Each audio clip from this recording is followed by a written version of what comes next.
Ამათ წლის 11 ივლისს ერთ-ერთი საავადმყოფოს გახსნის დროს საქართველოს პრეზიდენტმა მიხეილ სააკაშვილმა გააჟღერა ახალი ინიციატივა, რომ ცნობილი ხბადაღებული ბლოკ ჯორჯიას შემდეგ საავადმყოფოს პროექტი, ასე ვთქვათ, გადაკეთდება 160 თუ 170 საავადმყოფოს პროგრამად. სამწუხაროდ, საგულისხმოა, რომ მთელი დღის განმავლობაში მედია საშუალებებით ტრიალებდა ეს ინფორმაცია, მაგრამ გავიდა მედიით მხოლოდ ის ინფორმაცია, რომ პრეზიდენტმა დაანონსა 160 თუ 170 ახალი საავადმყოფოს მშენებლობა.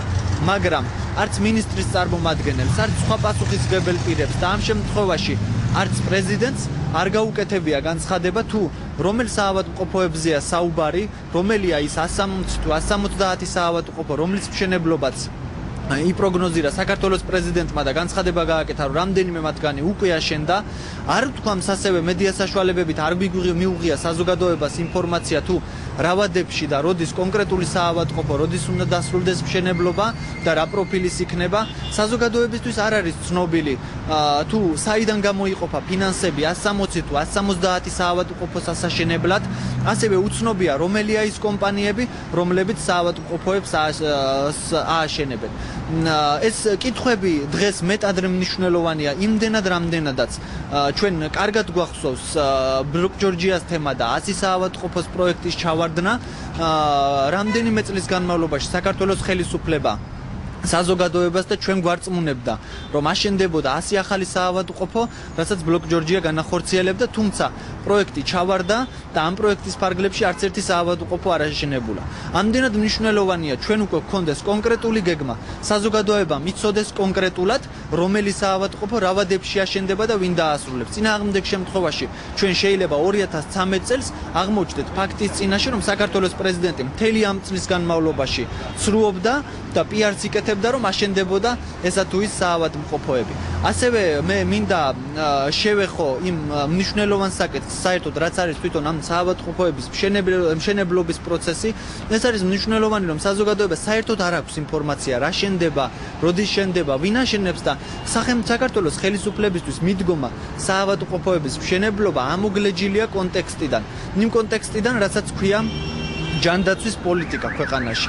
საავადმყოფო თუ კი რამე გაიხსნა და მნიშვნელოვანია, რომ რესტავრირდა რამდენიმე საავადმყოფო და გაიხსნა, მაგრამ შთაბეჭდილება რჩება, რომ ეს არ არის რეალურად გაკეთებული იმისთვის, რომ ქვეყანას სჭირდება საავადმყოფოები, ქვეყანას სჭირდება ჯანდაცვის სერვისები. ეს გაკეთებულია, შთაბეჭდილება რჩება იმისთვის, რომ ხელისუფლებამ გაიკეთოს პიარი და დღეს უკვე 2013 წლამდე გველაპარაკოს იმაზე, რომ აშენდება 100-ის ნაცვლად ამჯერ უკვე 160 თუ 170 საავადმყოფო. მე დღეს უკვე კონკრეტული წერილით მივმართავ საქართველოს ჯანდაცვის მინისტრს ბატონ ურუშაძეს, სადაც უსვამ ყველა იმ შეკითხვას, რაზეც ახლა თქვენთან ვსაუბრობდით, თუ ვინ აშენებს, რას აშენებს, როდის აშენებს ამ საავადმყოფოებს. ასევე მე მინდა დღეს მინისტრს დავუტოვებ იმ დისკს, სადაც პრეზიდენტი საუბრობს ამ ახალ ინიციატივაზე, ეს არის კურიერის სიუჟეტი.